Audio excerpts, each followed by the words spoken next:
So this morning I've got quite a fiery message from Jesus about his divine mercy, but also about his love for LGBT people and his dissatisfaction at how other people treat them. So here's goes from Jesus. My children, how it grieves me that so many of you talk about my mercy, write about my mercy, implore me for my mercy, and yet refuse to show mercy to others, especially to members of the LGBT community. Do you think that you are better than these people? Do you think that I love LGBT souls any less than other souls? Do you believe that you have a right to block and obstruct these souls from the church and from getting to know me? I tell you that on Judgment Day, you will answer for each and every soul that you hurt or obstructed, and on that day you will be in more need of my mercy than any of those souls whom you judge.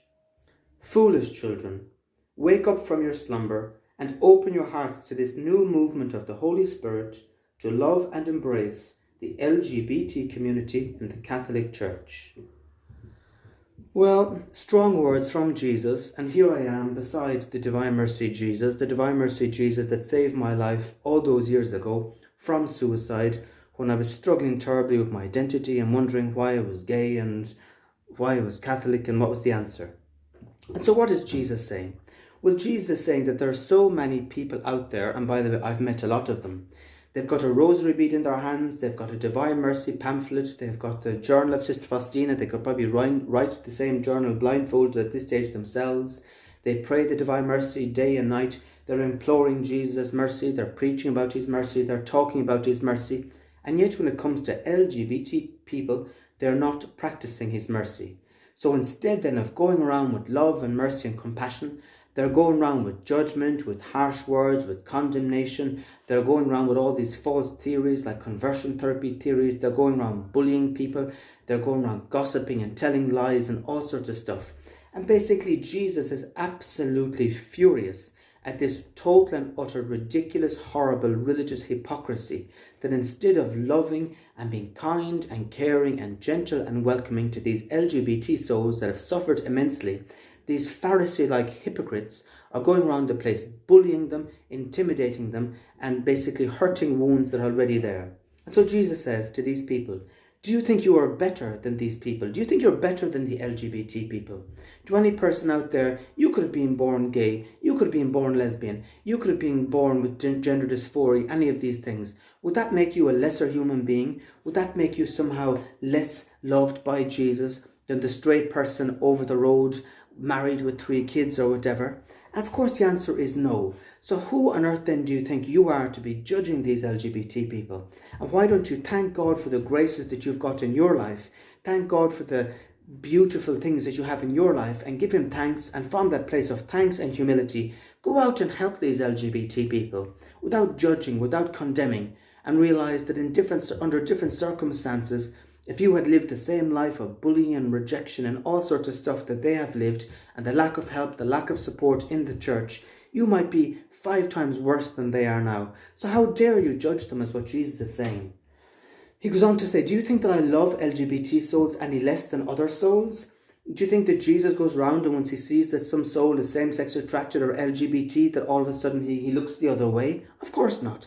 Jesus' divine mercy love is infinite. And even in the prayers, we always say, Jesus, especially those in most need of thy mercy.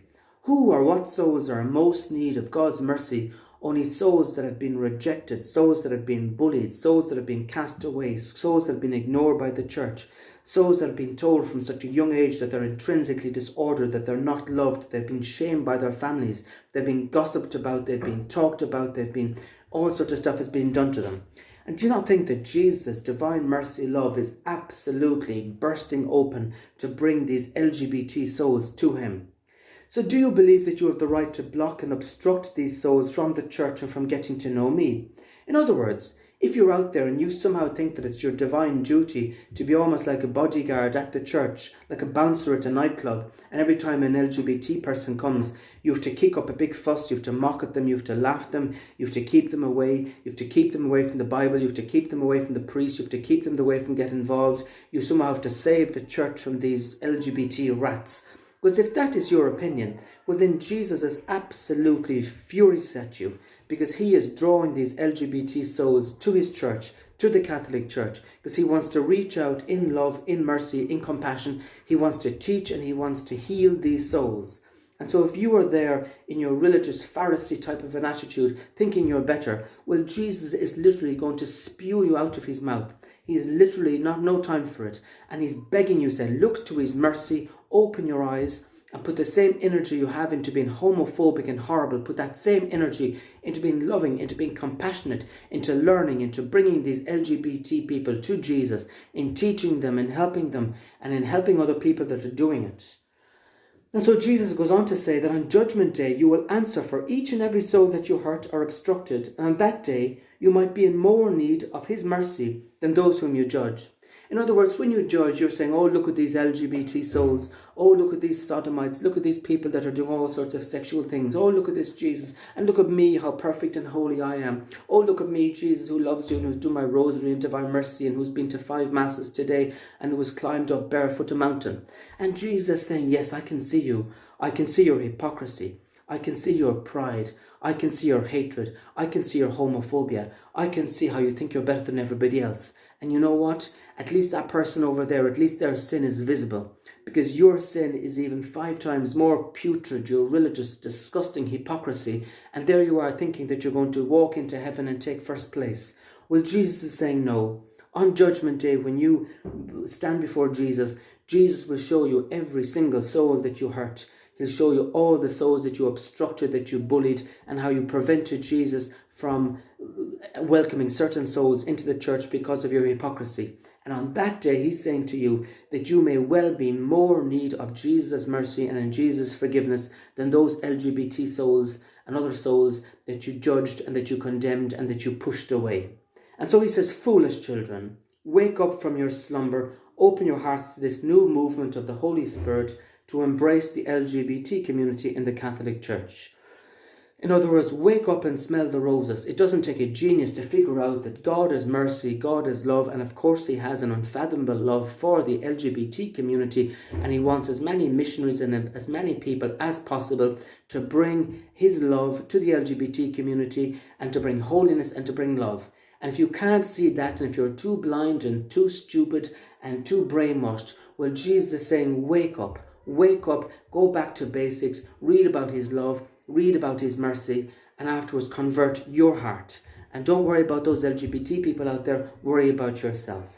So very harsh, very powerful words from Jesus today, but at the same time, life-giving words as well. That the love of Jesus, the mercy of Jesus, the power of Jesus is there. He wants to embrace everybody, and he especially wants to embrace all these LGBT people and their parents and families who've been shamed, who've been shunned, who've been silenced, who've been made feel like second-class people, second-class citizens. Jesus wants no more of that. Jesus is love, Jesus is mercy, and Jesus is coming in power, in strength, to basically eradicate all this type of religious hypocrisy and pride that has absolutely destroyed the Catholic Church, because it should be about Jesus, it should be about love, it should be about mercy, it should be about prayer, and it should be about reaching out to absolutely everybody and treating every single person as our brother and as our sister and bringing them all to Jesus and loving each other. So from London, from me, have a great day. And if you meet or know some LGBT people, talk to them about the love of Jesus for them. Don't ram down things like conversion therapy and stuff down their heads. Listen to them, get to know their lives, and tell them about the new movements that do exist and that are coming up, that are embracing and loving LGBT people, and the love and the changes that are happening through Pope Francis and through the synodal process and all sorts of stuff, and that the Catholic Church is moving, and that the rot and the hypocrisy is being washed out. So thank you again for watching, and have a great day.